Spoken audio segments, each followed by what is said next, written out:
بشيخنا الكميل هو أبو فتح العارفين محمد عثمان إسحاقي ولهم غفران الله.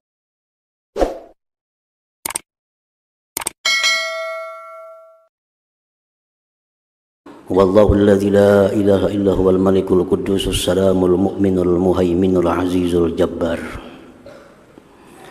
yang artinya dialah Allah yang tiada Tuhan selain Dia, yang maha raja, maha suci, maha selamat, maha mengamankan dan maha mengintai, maha mulia, al-jabbar dan maha memaksa. Al-jabbar menurut sebahagian para ulama, huwallazi yunaffidhu masyiatahu ala sabilil ijbar fi kulli wahid wa la tanfudhu bihi masyiatu ahad. Makna al-jabbar itu adalah Tuhan yang meluluskan kehendaknya atas jalan memaksa pada tiap-tiap sesuatu, dan tidak bisa lulus pada Tuhan itu kehendak seseorang. Nah, itu al-jabbar, artinya yang maha memaksakan kehendak, dan tidak bisa sampai kepada Allah itu kehendak siapa juga pun. Yang terjadi itu adalah pasti merupakan kehendak daripada Allah Subhanahu wa ta'ala. Maha memaksakan kehendak, al-jabbar. Di dalam Asharul Qudsi, Allah Subhanahu wa ta'ala berfirman, anta turid wa ana urid wallahu yaf'alu ma yurid.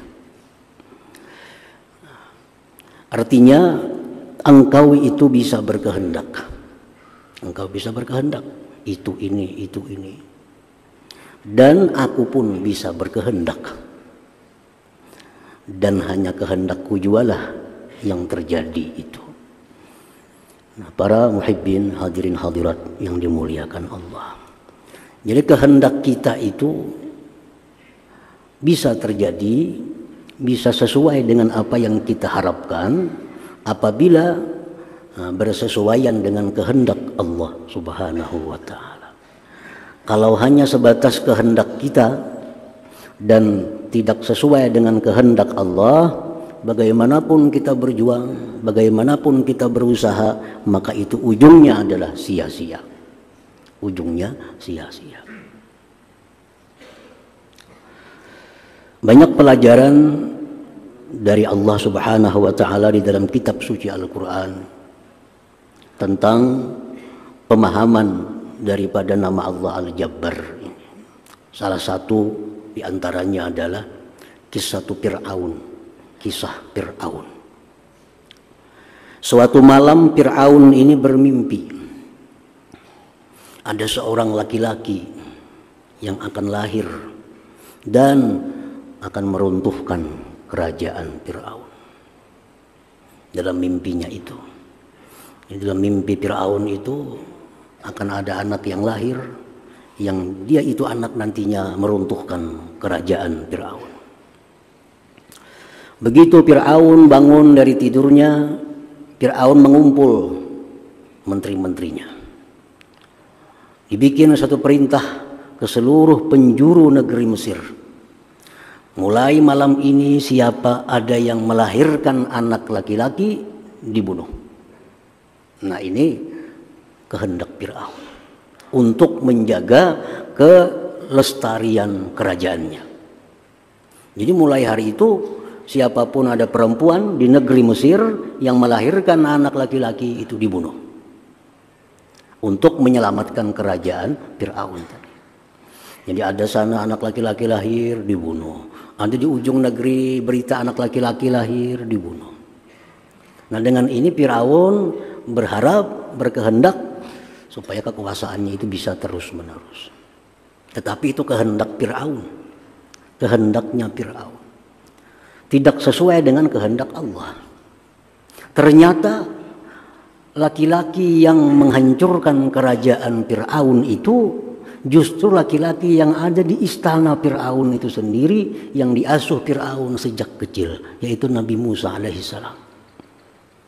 Dikira orang jauh-jauh bakal menyerang, sekalinya orangnya diingun sudah di rumah. Orangnya diingun, dijaga, dipelihara, dibesarkan. Ia Nabi Musa alaihissalam. Itu kehendak Allah. Bagaimanapun kita matangnya satu program, hebatnya satu perencanaan, tapi kalau kada sesuai dengan rencana Allah, itu akan sia-sia, akan tidak ada arti. Pemerintahan sedemikian rupa mengatur program-programnya, tapi kalau tidak sesuai dengan apa yang dikehendaki oleh Allah, akan berakhir sia-sia. Nah inilah kalau Allah itu menampakkan namanya Al-Jabbar ini, Maha memaksakan kehendaknya. Nah, hadirin hadirat yang dimuliakan Allah, dalam Al-Quranul Karim dikisahkan lagi bagaimana rencana program saudara-saudara Nabi Yusuf alaihissalam untuk melenyapkan Nabi Yusuf. Nabi Yusuf dibawa dengan izin ayahnya sendiri untuk berburu. Nah, sampai di hutan, Nabi Yusuf dimasukkan ke dalam sumur supaya mati. Begitu pulang ke rumah, saudara-saudara Nabi Yusuf ini melaporkan kepada ayahnya bahwa Nabi Yusuf dimakan serigala. Habislah cerita Nabi Yusuf. Perkiraan dari saudara-saudaranya. Ternyata apa yang terjadi, Nabi Yusuf diangkat dari sumur itu oleh seseorang dan dijual sampai ke negeri Mesir. Nah, akhirnya Nabi Yusuf menjadi seorang raja.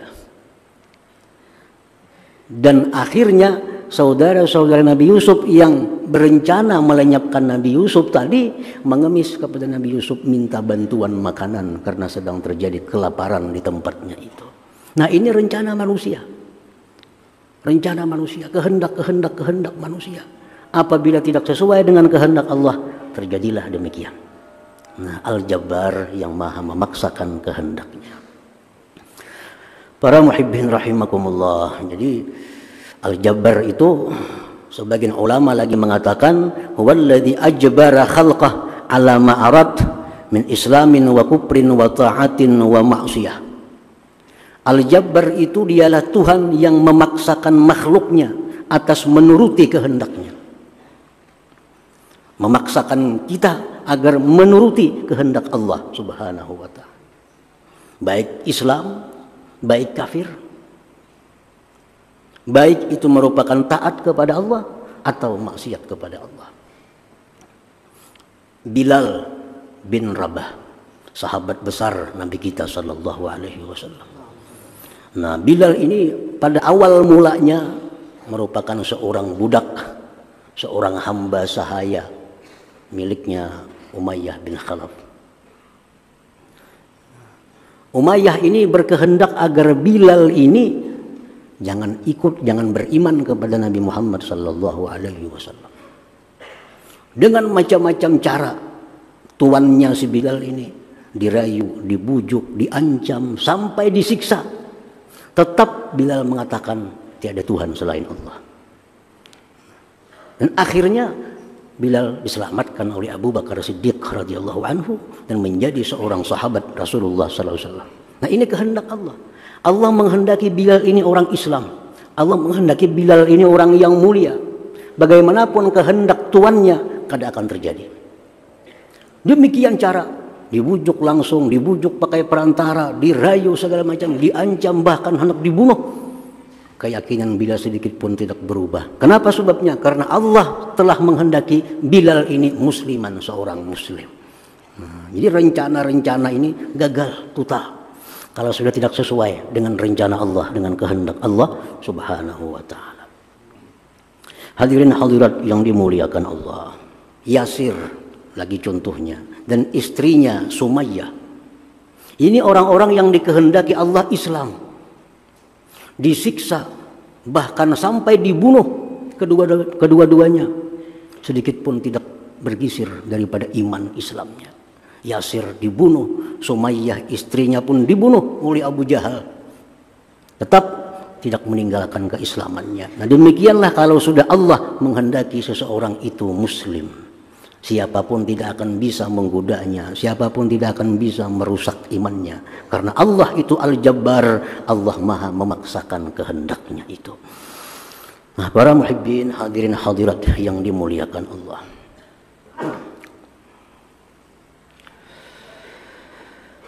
Al-Mu'min Bismillahil Jabbar, kalau sudah kita beriman dengan nama Allah Al-Jabbar, kita sudah percaya bahwa Allah itu maha memaksakan kehendak. Karena kalau dilawani artinya bukti-bukti menunjukkan bahwa kehendak manusia kadang berdaya apa-apa kalau sudah bertentangan dengan kehendaknya Allah. Nah kalau kita sudah beriman bahwa Allah itu Al-Jabbar, maha memaksakan kehendak, nah bagaimana sikap perilaku orang yang beriman kepada Al-Jabbar itu? Oleh para ulama dijelaskan, orang yang beriman dengan Al-Jabbar itu ayyu'allika masyiatah ila masyiatillah ta'ala. Dia selalu menggantungkan kehendaknya dengan kehendak Allah subhanahu wa ta'ala. Selalu digantungkan, selalu diikat kehendaknya, rencananya dengan kehendak Allah subhanahu wa ta'ala. Jadi bahasa kitanya itu insya Allah. Tidak ada satu kehendak pun yang terlepas daripada insya Allah. Jam saanu kita berangkat insya Allah. Nah, artinya apa? Jam saanu kita berangkat jika sesuai kehendak Allah. Soalnya kalau kada sesuai kehendak Allah, kada jadi berangkat. Hutang kena ku bayari hari Ahad depan, insya Allah. Insya Allah. Jadi bila orang itu insya Allah, orang beriman nih, orang beriman Al-Jabbar nih. Kalau dia insya Allah, bayar hutang tuh kena hari Ahad. Jadi kita mesti percaya dengan orang yang mengucapkan kalimat insya Allah itu. Lebih percaya dari orang yang berpasti-pasti. Pasti. Bayarlah hutang ke hari Ahad, pasti, jangan percaya. Jangan percaya. Justru yang insya Allah itu yang kita yakin. Yang insya Allah itu yang kita yakin. Kalau pasti, oh ini sudah kali yakin lagi kita. Karena orang ini sudah melangkahi Al-Jabbar yang maha memaksakan kehendaknya. Rasulullah SAW diajarkan oleh Allah subhanahu wa ta'ala, wala taqul li syai'in inni fa'ilun dzalika ghadan. Jangan kau berkata bagi sesuatu bahwa besok aku lakukan, illa ayyasha Allah, kecuali jika Allah menghendaki. Nah.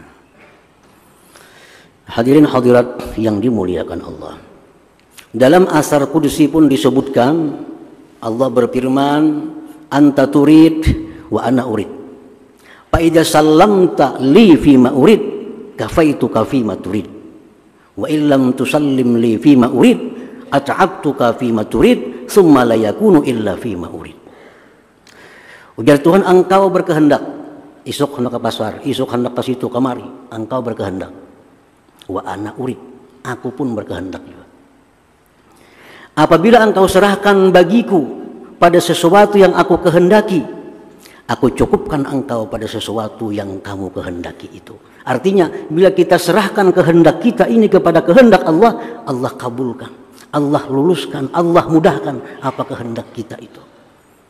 Nah, tetapi jika engkau tidak menyerahkan kepadaku pada apa yang aku kehendaki, engkau bersusah payah untuk mencapai yang kamu kehendaki, kemudian tidak akan terjadi melainkan aku yang menghendakinya.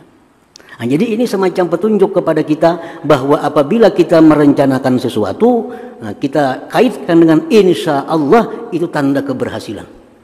Nah, tanda, walaupun kita bicara dalam hati, walaupun surangan dalam hati nih, isuk kita nih hendak ke pasar, imbak ke pasar kita isuk hendak ke sini, hendak ke situ, ke sini. Nah, sambung insya Allah. Kada perlu ada orang. Kada perlu ada orang. Dalam hati pun waktu kita merancang sesuatu, akhiri dengan insya Allah. Itu akan dimudahkan oleh Allah Subhanahu wa taala. Apa yang kita rancang itu dimudahkan oleh Allah. Nah, tadi fa idza sallamta li fi ma urid kafaituka fi ma. Bila engkau menyerahkan kepadaku pada apa yang aku kehendaki, aku cukupkan engkau pada apa yang kau kehendaki. Jadi kita biasakan dalam kehidupan ini, dalam sehari-hari kita, setiap kali kita berkehendak, walaupun hanya dalam hati, kada terucap kepada orang lain, biasakan dalam hati pun, insya Allah. Insya Allah. Kadang-kadang kita bila ada orang hanya berba insya Allah. Jadi bila dalam hati, kadang-kadang kita kada berba insya Allah. Nah, esok kena pas ke sini, ke sana, ke sini, esok nah bisa. Nah, bila lawan orang berjanji hanya arba insya Allah. Padahal yang sorangan itu yang lebih perlu. Nah, setiap kali kita merencanakan apapun, kita insya Allah. Insya Allah. Supaya ditolong oleh Allah Subhanahu wa taala. Nah, itu sikap pertama yang ada pada diri orang yang beriman dengan Al-Jabbar itu. Selalu mengaitkan kehendaknya dengan kehendak Allah Subhanahu wa taala. Kemudian yang kedua, wa ayyakuna jabbaran ala nafsihi al-ammarah bi fi'lil khairat hatta sarat mutmainnah. Yang kedua, orang yang beriman kepada nama Allah Al-Jabbar ini, dia memaksakan kehendaknya atas nafsu ammarahnya dengan berbuat kebaikan sehingga nafsu ammarah itu menjadi nafsu yang mutmainnah. Nah, kita paksakan kehendak kita untuk melawan kehendak-kehendak nafsu ammarah. Jadilah kita ini seorang Al-Jabbar terhadap nafsu ammarah kita. Sehingga nafsu ammarah tidak sedikit pun bergerak, berkehendak kecuali sesuai dengan kehendak kita. Nah, ini sudah Al-Jabbar. Dia beriman kepada nama Allah Al-Jabbar yang memaksakan kehendak kepada makhluknya, maka kita pun bersikap memaksakan kehendak kita kepada nafsu ammarah kita. Jangan sampai hidup ini sedikit pun kita dikuasai, didikti oleh nafsu ammarah itu. Ini nafsu ammarah hendak maksiat. Nah, hendak maksiat. Kita beriman kepada Al-Jabbar. Jadilah kita Al-Jabbar, kita paksakan kehendak kita agar nafsu ammarah yang hendak maksiat ini jadi kada jadi. Nah, supaya jangan jadi. Nafsu ammarah hendak meluruskan hawa nafsunya, hendak meluruskan syahwatnya. Nah, kita gunakan Al-Jabbar ini untuk menekan kehendak, memaksakan kehendak kepada nafsu ammarah agar jangan sampai berbuat sesuatu yang dilarang oleh Allah Subhanahu wa taala. Nah, ini Al-Jabbar. Jadi orang yang beriman kepada Al-Jabbar itu orang yang bisa menaklukkan nafsu ammarah yang ada pada dirinya. Selalu dia paksa nafsu ammarahnya sampai akhirnya menjadi nafsu mutmainnah, nafsu yang tenang yang diridhai oleh Allah Subhanahu wa taala. Kalau kada dipaksa kada kawa. Nah, nafsu ammarah ini. Nah, kalau kada dipaksa kada akan bisa menjadi mutmainnah. Nah, yang ketiga, wa ayyakuna iradatuhul khairat mampuzatan fi iyali khassah wa fi khalqillahi ammah. Yang ketiga, orang yang beriman kepada Al-Jabbar ini bahwa kehendaknya yang baik itu lulus terlaksana, terutama pada anak istrinya, keluarganya. Jadi orang beriman kepada Al-Jabbar ini, apa-apa yang kehendaknya yang baik itu selalu bisa meluluskan kepada keluarganya, terutama anak istrinya. Ini menghendaki anaknya supaya sembahyang. Sembahyang. Nah, anaknya mau kada maunya sembahyang. Nah, ini menghendaki bahwa bininya ini harus jadi orang yang bagus. Nah, dia paksakan kehendaknya agar bininya jadi orang yang bagus. Nah, itu bukti keimanan kepada Al-Jabbar tadi. Nah, jadi setidak-tidaknya ada 3 sikap perilaku kalau kita beriman kepada nama Allah Al-Jabbar yang maha memaksakan kehendak itu. 1, kita gantungkan kehendak kita kepada kehendak Allah. Artinya jangan lupa apapun yang kita angankan, yang kita rencanakan, yang kita atur mesti dikaitkan dengan insya Allah. Yang kedua, kita mesti bisa memaksakan kehendak kita kepada nafsu ammarah agar dia menjadi nafsu yang mutmainnah. Yang ketiga, sikap orang yang beriman kepada Al-Jabbar apa-apa kehendaknya yang baik dalam keluarganya itu terlaksana. Apa-apa tujuan baik terhadap anaknya, istrinya terlaksana, kada akan gagal.